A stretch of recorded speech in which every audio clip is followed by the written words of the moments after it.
All right, at the top part of the map, we have our Zerg player, former GSL champion from the team Startail. He is known by the name FruitDealer. I don't think I get enough fruit in my diet, man. I drink juice, but that's about it. We should buy some fruit after the cast today. Down here at the bottom of the map, foreigner hero from Sweden, he is Sase. Sase. I actually really dislike fruit. I like to drink. Yeah, I like to drink. right. You know, for example, orange juice is fine. I like to drink fruit juices, but eating fruit itself, I'm not a fan of. Well, I'll buy some fruit. You can just come and hang out. I'll come with you. All right, thank you. You don't have to go alone. You're such a good friend, Wolf. You're a good friend too. Thank you. Oh, we shared a moment. All right, so it looks like Sase will not be Forge expanding, which I think is the better decision. I mean, he wants to play really safe here. His GSL life is on the line. He doesn't want to be the foreigner that lost. No, he doesn't want to, of course. Now, he does see... Well, he actually didn't check. He was going to try to block a hatchery. It's not. But he actually didn't see... He saw neither the spawning pool nor the extractor here. And he's going to block a hatchery that isn't being planted. So, a bit of a mistake by Sase. He didn't go back to check that. He actually has no idea what's going on. Now, I mean, now he knows it's either a pool first or a extractor first, but he doesn't know which. Yeah, a little bit of misscouting, unfortunately. You know, and like we mentioned before, I think nerves are definitely a factor for Sase a little bit. And after a crazy game like last game, you've still got to be, I mean, both these guys have still got to be kind of recovering from it, you know? It's hard to, like, put a game like that aside so quickly. A proper wall off from Sase. One Zealot will be able to block that quite nicely. Quite nicely. Quite nicely. Proper Zealot. And when will he get his second gas? That's what I'm kind of curious Now. about. It's going to be now. Ooh, gas before 20. I always say that could mean DTs. It's pretty common. DTs didn't work out too well for him in game 1, so might very well have something a little bit different planned, but every time I see it so early, I just kind of, I get this like feeling in my You're spine. almost as scared of DTs as Artosis is. You're like, I'm not scared of DTs, I just want to be aware of them. I'm not scared. Just because you killed me with DTs last night when we were playing doesn't mean I'm scared of them. Why'd you have to bring that up? Oh man, I killed you with so many things last night. I got you with every build in the book, man. Got lucky. It's nothing but luck. I'm sure that's what it was. Well, I was just expecting an all-in every game, that's it. I think we're going to see a one-gate expand actually from Sase. Yeah. And, not a bad choice. Oh, actually going to be adding more gates as part of a wall off first. Oh, interesting. This is the best way to 3-gate expand on a map like this. A map where it's difficult to wall, you want to add your gateways early and make them part of your wall off. And then take your Nexus. Seems like a good idea to me. Zergling speed almost done right now. Yeah, and actually, FruitDealer is making 14 Zerglings. He wants to put on a lot of pressure. Yeah. And with no Forge and with very few sentries out, he's actually going to potentially force the cancel on the Nexus once or twice. Well, I'm kind of wondering to see if FruitDealer is going to try to run these guys in and draw a force field so that his Zergs can come in and Zerglings can come in a little bit later and actually get in. There are 2 sentries out though now. And the rest of the Zergling buddies are about to join up. Oh, they're not Sase's buddies though. Here they come. Are they going to be able to cause he's the going to have cancel? to cancel that. I think so. Cancels it, and Force Field goes down. He actually missed with that Force Field a little bit. Yep. Oh, he's trying to sneak in, and now he has the Force Field again. Yeah. And he is out of energy, but luckily for him, he's got more Force Fields warping in here. Yeah, definitely slowing things down now. I mean, you don't want to be floating about 600 minerals at this point in the game. There goes the Nexus again. He's going to try to hold on to it. I think he's going to have a little bit easier time this time with some proper force fields. Some proper force fields. FruitDealer's adding a macro hatchery. Yeah. And usually when you see a macro hatchery in a case like this, he's no longer mining gas. He actually might be doing a speedling all-in where he just continues to make speedlings and eventually breaks his opponent. Certainly But, could. you know, Oh, look at I don't that. think that's what we're going to see. Oh! Oh, he gets some Nice of the Zerglings. Little trap there by Sase. And yeah, FruitDealer started mining gas again. I think he's going to actually add a Roach Warren. And the cool thing about this macro hatchery is it allows you to just have extra larvae to do whatever you want with it. You can drone up heavily. You can switch your unit production quite easily with that macro hatchery. Yeah. And he's not going to be doing the heavy speedling all in. To do that, you need to have done a lot more damage with your initial speedlings, which is not the case for FruitDealer here. You know, Sase's force field control, his reaction time has been really good this series. Yeah, that Overlord, his reaction time was good. He was just too slow. He's like, well, he knew he was going to die very quickly, but that was all he knew. He just had enough time. He just had a lot of time to think about it. Yeah. He's like, oh. It's the sound of a despondent Overlord about to die. There's the Roach Warren. And some Speedlings trying to sneak in, but unfortunately for them, the wall off is too tight. Yep, it's too tight, man. Somebody's telling me, wall is pretty tight, man. Evo Chamber on the way as well, so FruitDealer playing pretty safe. Yeah, and these 16 Zerlings that are coming out, though, might not be enough. Yeah. FruitDealer only has one spine up right now, and with nice good force fields, there are a ton of energy on those sentries. With good force fields, he should be completely fine to do a lot of pressure here. He's not actually going to really be risking that much. Look at this. He's going to be able to force himself in this little hole. Oh, FruitDealer lets the pylon finish, too. Another warping on the high ground saves the pylon. Big mistake by FruitDealer not to target that down with those Zerglings. Yeah, and look at that. Yeah. Sase actually has more units here. This pressure is doing so much. The Stalker is going to get caught, though. Gets poked. And does save that sentry. Nicely done. FruitDealer making a few roaches right now. Well, Sase is going to need some pretty awesome force fields. You can see he's putting down a robotic space, so he's not going to, you know, try to win right here. He's going to try to do some damage, but he's got a longer game plan. Probably. Well, these roaches are the only defense for FruitDealer, but he decides to back away anyways. Well, he's got a good amount of Speedlings that look like they might want to flank. Yeah, they have the watchtower, so they know what Sase is doing at all times, know where his sentries are, whether or not he's retreating to go home or not. These roaches are pressuring up at the ramp. Those 3 roaches are brave, man. Yeah, Sase. Oh, looks like he's going for it. Some force fields that may actually trigger FruitDealer to use his Zerglings, but he decides not to. He's actually targeting down sentries with those roaches. Nicely done by FruitDealer. Yeah, Sase needs a couple Stalkers. There they are. Pretty tough to kill off roaches with sentries. Yeah, it takes forever. Yeah. Now, Sase is actually getting... Hold that thought. He's attacking up here at the natural, but the Zerlings are coming back. He's going to need to do some good force fields yet again. And nice good force fields he does. Wow. You sound like Yoda for a second. Good force fields he does. And Sase, I mean, he's warping in some more units, but FruitDealer looking pretty strong right now. I think Sase might lose everything here. Yeah, it looks like he is going to lose his entire army here. I think he may have just overstepped his boundaries just a little bit there. Yep. Yeah, it was looking good, but he pushed it too far. He pushed it a little bit too far. Yep. He was that guy who asked his mom for the candy bar like one too many times, and she was like, well, I was going to give it to you, but now, no. You can sit in the corner and think about what you've done. And he's like, I was just trying to be a little bit more persistent. Like, I didn't know any better. I'm 5.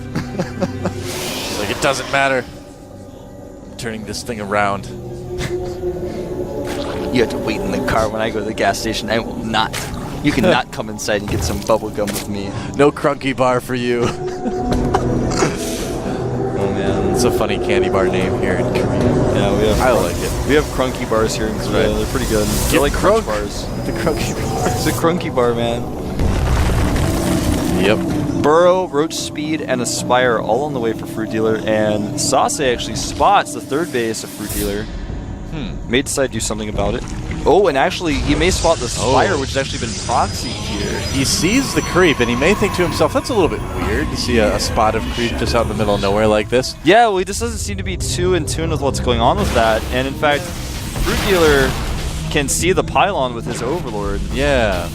Well, it's going to be an interesting situation either way, man. Sase is pushing across the map right now. Yeah, he has some Colossi. He doesn't have a lot of support for them, but even so, FruitDealer just doesn't have that many roaches, so he can't really make use of the fact that Sase doesn't have a lot of support yet. Yeah, I don't know. It's just a weird situation for FruitDealer. He's taking damage to his hatchery as well. In the middle of the map, though, FruitDealer trying to circle around.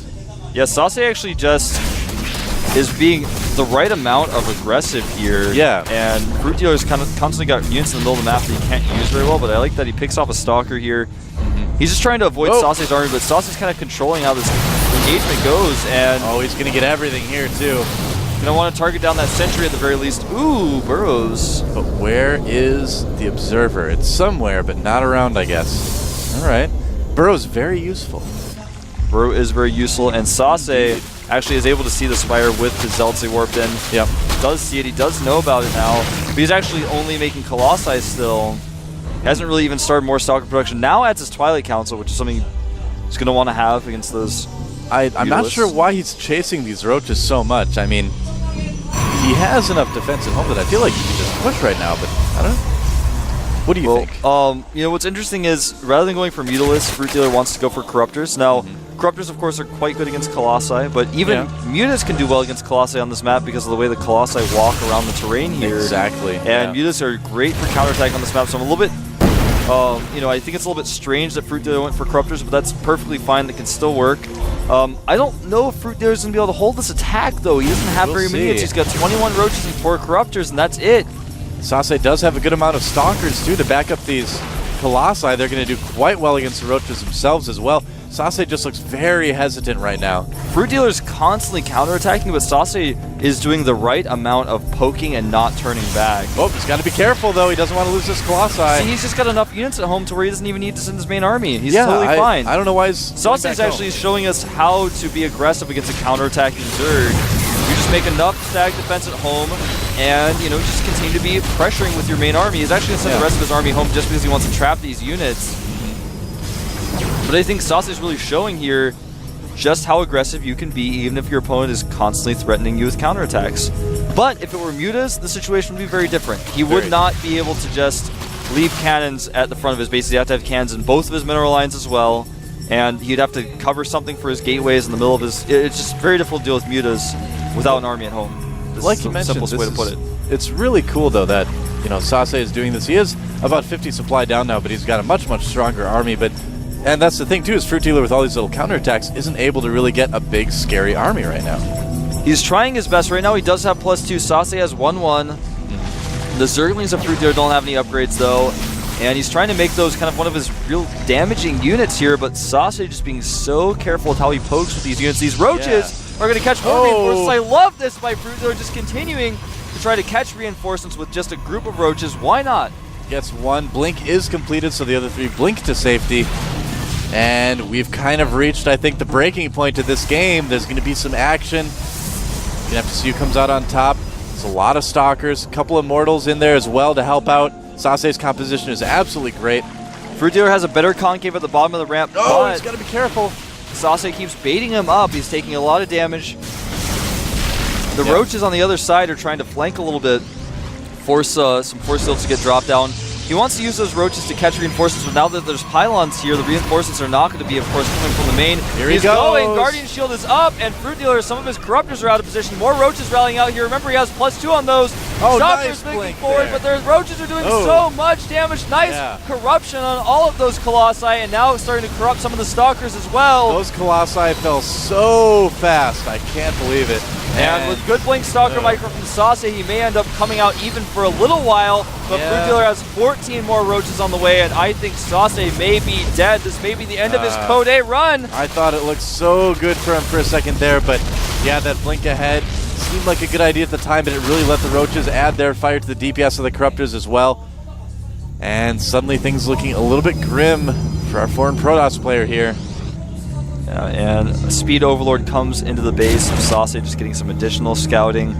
And FruitDealer has a Burrowed Roach at the 3rd bases that Sase might consider taking and catching some Stalkers here.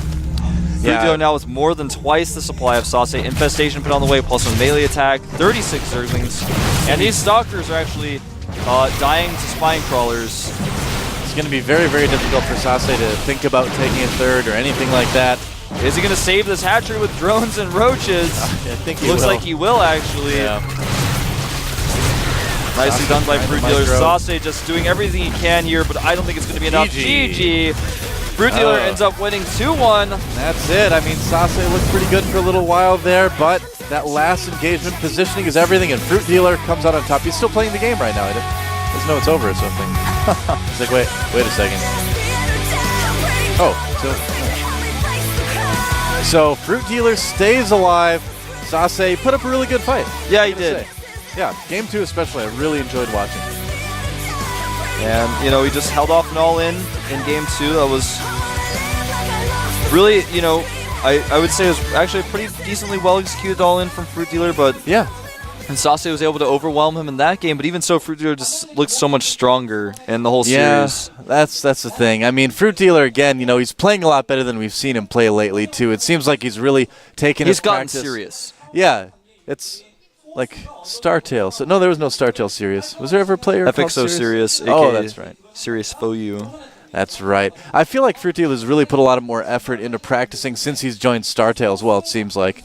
So, yeah, I think it's paid off. He's looking good. Yeah, he's looking good. Sase did his best there. Yeah. And his timing attacks didn't quite work out. He didn't make a third base, really, in those games, except, of course, the game that he was so far ahead, he was never really worried about making a third base. He was like, well, I can just make all these bases because you have no army. Whereas in the other games, there were times where he could have taken a third, but I feel like he was a little bit nervous about taking a third. He wasn't sure if FruitDealer was just going to counterattack him. That was definitely part of it, for sure. Yeah. But overall, not bad. Gave us a really entertaining game 2. I love seeing air strategies like that. I mean, we really haven't seen that since Guinea Pig and like Open Season 2, so very cool to see that happen and kind of see it work, too. I had fun with it, so...